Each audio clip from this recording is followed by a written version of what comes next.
The Saints kick off the season right here on Fox against Tom Brady and the Bucs, but there are conflicting reports coming out of New Orleans about Alvin Kamara. Initial reports said that Kamara was holding out over contract issues this week. Shortly after that, an additional report said the Saints were seeking to trade the running back. And to add to the unknown, the latest one said that Kamara's absence was not over a contract dispute, but that he had to receive an epidural in his back, which kept him sidelined for a few days. Shannon, this is all over the place. How will it end? Well, I think the thing is, Alvin Kamara is wants a contract, Skip. You look at his numbers, it says he's justified in seeking a new contract. He's still on his rookie contract. He saw Christian McCaffrey get $16 million. He sees Zeke Elliott making $15 million. He just saw Derrick Henry get about 10 to $12 million a year. And he's like, Joe Mixon just, right. And so he's like, hold on, wait a minute. I've gone to 3 straight Pro Bowls. Yep. I got 2,000 yards rushing, 2,000 yards receiving. I can do a little bit of everything, and y'all want me to play on this. All this is the Saints leaked all this information trying to get him to sign the contract that they have on the table for him. Because, Skip, they got almost $250 million already committed in 2021.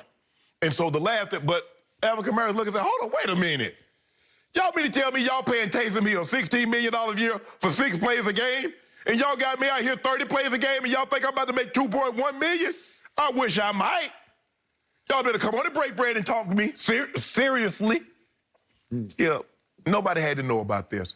His agent didn't tell the media about this. He didn't tell the media about this. This is the Saints leaked this information, trying to make Kamara look bad, trying to box him in and say, this is the contract we're offering, take it or leave it, or we'll trade you. Knowing, Skip, ain't nobody giving them no number 1 pick for a running back. You know that, Skip. The value of the running back has been decreased because, for the most part, you're sharing the load. Yep. You get a guy like Christian McCaffrey that plays the lion's share of the game, or you get Saquon. But for the most part, the backs are sharing the load. And they're not giving backs. So he's like, this is my last chance to get a big deal, Skip.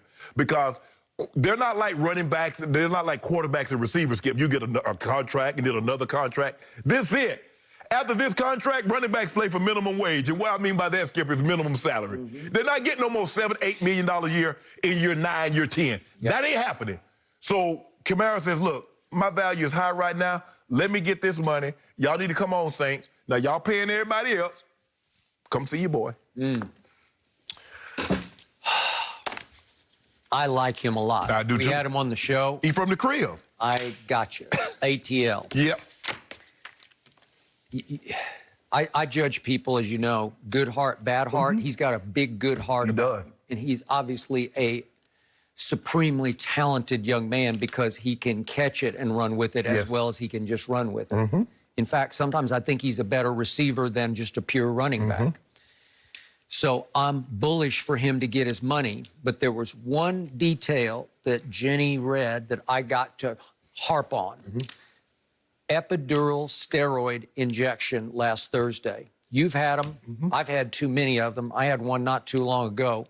They're no fun, number 1, and they're bad signs, number 2, because they're usually just a Band-Aid on a troubling condition in your back that will probably not subside. I'm going to guess he's got a back issue that is troubling him as we speak, because he missed practice maybe to hold out, quote unquote, but probably because he had a legitimate reason not to practice, because his back is balking. Or, Skip, he might say, well, you know what? Hey, let me go to get this epidural. I don't really need it, but I take it just in case to put some pressure on y'all. I don't know anybody in the world who would take an epidural steroid injection for nothing. Oh, I'd take it for $14 million. Would you? Yeah, absolutely. Well, I don't know. I'd have to think hard about that. I ain't thinking. I already thought about it. Put the money in the account. Sometimes they accidentally hit the wrong nerve. Oh, I can speak to this. Yes. And you are miserable for a couple of years. You ain't got to explain it with me, but you know what? It's amazing how $14 million is the Band-Aid for misery. Last year, I believe his back troubled him through the year because all the numbers fell off. And I'm sure it's troubling to the Saints because yards per carry, yards per catch, everything went down, down, down. He lasted 14 games out of 16. Not bad. But I think he was hobbled. I think he was slowed by whatever this condition is. Is it going to be chronic? Is it going to plague him, as we've seen it plague other players through their careers? Well, Skip, for me, I look at it like I think it had a lot to do with Drew Brees because they changed the way they played the game when Teddy Bridgewater came in there. Now, although they won all the games that Teddy played, it's different.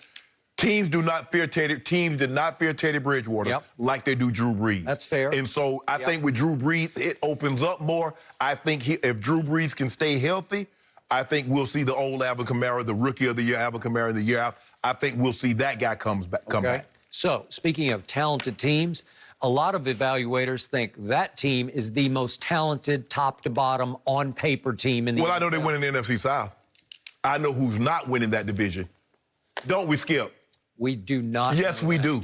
This is actually good news for that team in Tampa Bay right now. Y'all got a lot of fish to fry. Yep. You need to worry about the Falcons too. We don't eat fried food. You need to worry. You need to worry about the Falcons. Right. And you need to worry about Drew Brees on a mission. He said this might be my last year. I need to go out like Strahan. I need to go out like Jerome Bettis, John Elway. Go out Peyton Manning. Which is why Drew Brees right now is telling Mickey Loomis and Sean Payton, just go get this done somehow. Because he's probably got one more big year. I don't know, maybe a couple, but probably this could be it, depending on the outcome of the season. Outcome. Yep. Right? So I got to believe Drew Brees is saying, you just got to go figure this out. And they're saying, but Drew, what if you're not here next year and we're stuck with a big contract and a guy with a bad back? Well, he going to be the what's the Super Bowl worth? I agree. Seattle played, look at all the money Seattle paid Percy Harvin for basically one game, that Super Bowl, because he broke it open. So what's it worth? Yep. Jerry told us, you have no idea the size of the check that I'd be willing to write, Skip, if you told me I was going to win the Super Bowl. Are you guaranteeing that New Orleans is going to win the Super Bowl? I'm guaranteed they're going to beat you. Really? Yes. South? Yep. Do we have cases already on Yeah. Do we have 5? We got 5 on it. You want to make it 8? Whatever. Okay. 8. Thank you. I don't know. Look, I don't know what you've been drinking and Tom Brady shipped you from, I guess he's close to St. Augustine, the fountain of youth. So I guess he's bottling something down there and he shipped it to you because you seem real gung-ho lately. You even more adamant. Oh, he gonna do it. Tom's shipping me this stuff called Ponce de Leon. Yeah, I don't know what it is. I don't exactly. know what it is. But all I know, we're gonna talk about this, his old teammates, they ain't even talking about him no more. Good. Good. That gotta hurt, Skip. That hurt. That really hurt. Hurts? Yeah, that hurt. How does it hurt? I mean, at least the old girlfriend, you gotta say good things about me. Don't say I ain't talking about him no more. Jenny, that hurt. That would hurt me. That normally isn't the case. They normally don't say good things. They just say good things. Say he was, we had different opinions. We wanted different things in life. But he's a good guy. No. Don't say I ain't talking.